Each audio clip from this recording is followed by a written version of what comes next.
The global economy has taken a hit due to a huge decline in holiday sales, increasing debt burdens, bloated inventories, and changing consumer trends.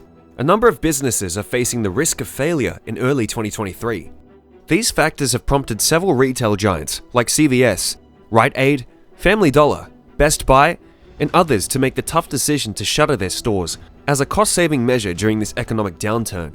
So, why is this happening? And which other major American retailers are falling apart this year? Let's find out in this video.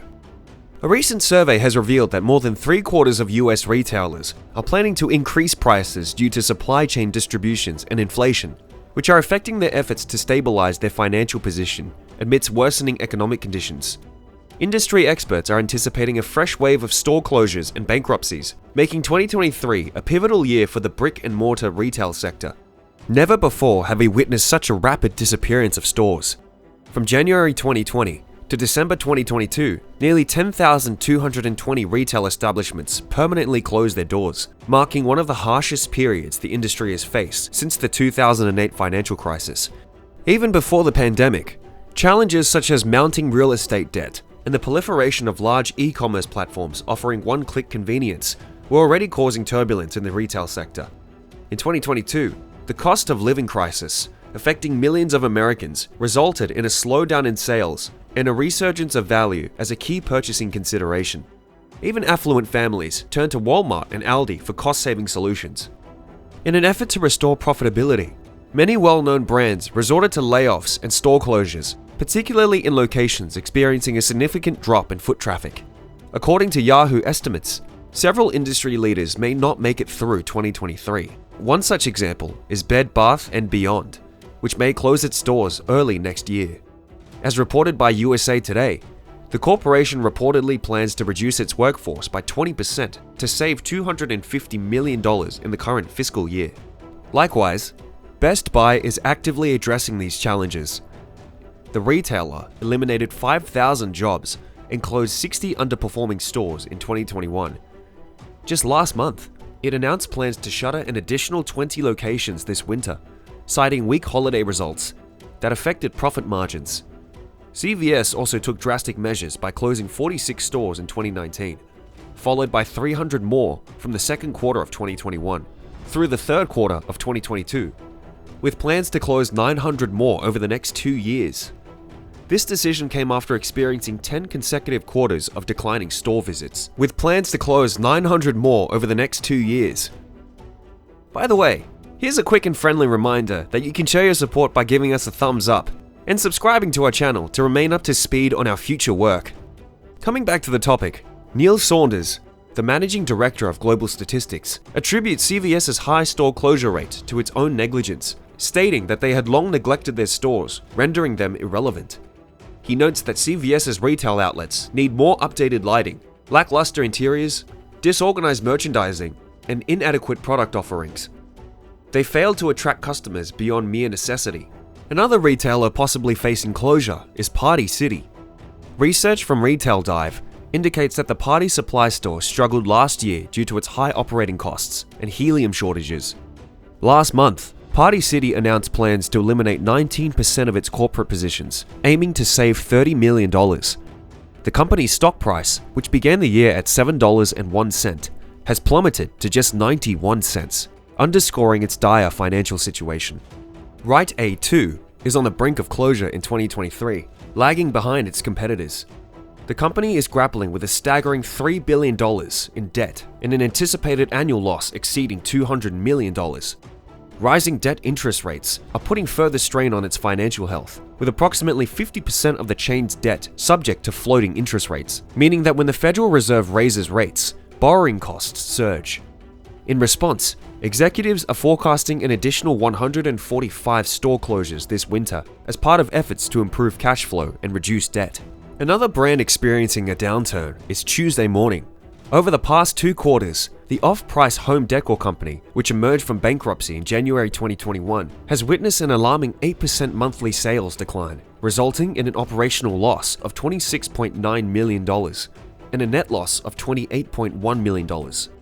Adding to its woes, Tuesday morning's stock price has plummeted from $2.86 at the beginning of the year to a mere 13.58 cents. Even popular dollar store chains, which have thrived as living costs have surged, are now forced to close stores. According to the New York Times, Dollar General and Dollar Tree, the parent company of Family Dollar, will be closing dozens of stores in the next quarter. Joseph Feltman, a senior analyst at Tesla Advisory Group, noted in August that consumers are striving to make ends meet, and dollar stores have provided an avenue for them to do so. However, the increased demand hasn't been sufficient to sustain all dollar stores, with the Times predicting that 500 fewer bargain retailers will be in operation by next year. Given the challenges posed by supply chain disruptions and inflation, most retail chains have announced plans to raise prices in the coming year. A study by GetResponse indicates that 72% of US merchants are preparing to raise prices to offset rising supply chain costs, as a staggering 89% of retailers are grappling with increased expenses in their supply chains. Consequently, they find themselves with little choice but to implement price hikes in order to maintain profitability. Of these merchants, 45% cited escalating freight costs, 33% reported material shortages, 22% indicated uncertainty among customers, and 19% struggled to predict demand accurately. Furthermore, 52 retailers experienced a sharp decline in sales during the second half of 2022. Apart from debt-driven expansions, soaring operational costs, and competition from online retailers are also contending with increased expenses related to energy, groceries, housing, and rent. The problem of retail store theft or inventory shrinkage is forcing major chains like Walmart and Target to reevaluate their strategies. They are considering closing dozens, if not hundreds, of stores at risk and curtailing future openings. Similarly, Natalie Cartier, the national retail practice head at BDO, highlighted that recent announcements of price hikes and store closures by many retailers are linked to retail theft. These decisions become more understandable once the cost of additional security, lost merchandise, and replacements are factored in. Retailers will need to carefully assess the viability of keeping stores open in high crime areas in 2023.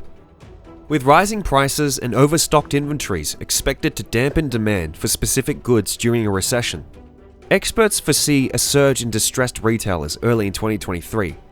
Perry Mandarino, co-director of investment banking and head of corporate restructuring at B. Riley Securities, believes that the retail landscape will undergo significant transformation over the next 5 years. Restructuring experts anticipate ongoing challenges for the industry, as holiday season did not deliver the robust performance that retailers had hoped for. According to Fitch Ratings, Serta Simmons, Anastasia Beverly Hills, Roden & Fields, Board Riders, Men's Warehouse, and Isogenics International are identified as the most vulnerable to default to the first quarter of next year. Texas Tech Law School professor and former Skadden, Arp, Slate, Mega and Flom LLP partner, Sally Henry, warns of a potential perfect storm brewing and anticipates a sharp rise in retail bankruptcies. The coming months are likely to bring even greater uncertainty. As lower-income Americans cut back on spending, middle-class and upper-class households are grappling with reduced purchasing power due to inflation.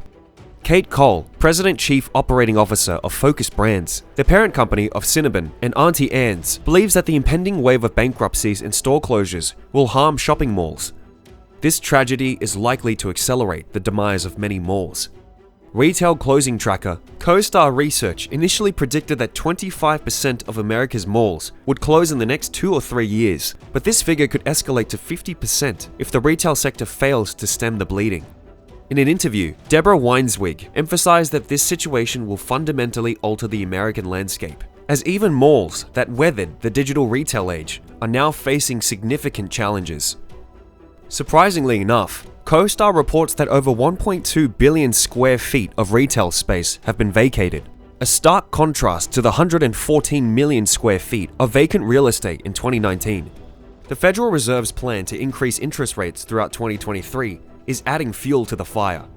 Retailers may seek loans to pursue their objectives, but many retail chains have long been burdened with high levels of debt. Those that suffered the most this year are particularly vulnerable to bankruptcy, warns David Berliner, chief of PTOS Corporate Restructuring and Turnaround Practice. Berliner predicts a surge in retail bankruptcies if consumer spending slows across the board. The rising levels of inventory pose another concern, which bankruptcy advisors are closely monitoring. Gap, Abercrombie & Fitch, Kohl's, Walmart, and Amazon have all reported excess stock in recent weeks due to delayed shipments and changing customer preferences. Joseph Malfitano, founder of turnaround and restructuring consultancy Malfitano Partners, believes that revenues will decline when other stores follow suit. Malfitano warns that as profit margins shrink due to excess inventory, the value of their inventories will decrease, potentially leading to a collapse in their borrowing base. While some stores may cancel orders to reduce inventory, many are unable to do so. Malfitano cautions that if stores unable to cancel orders struggle this quarter, their margins will plummet, exacerbating their challenges in 2023. So, only some retail companies are expected to report positive earnings this season. Even Jeff Bezos of Amazon acknowledges that achieving sales growth during times of consumer spending, particularly in a recession, is a formidable challenge. The retail crisis enters another year, and its repercussions threaten to have widespread and profound effects on us all. For similar content, feel free to look at some of the other clips on your screen. Ciao!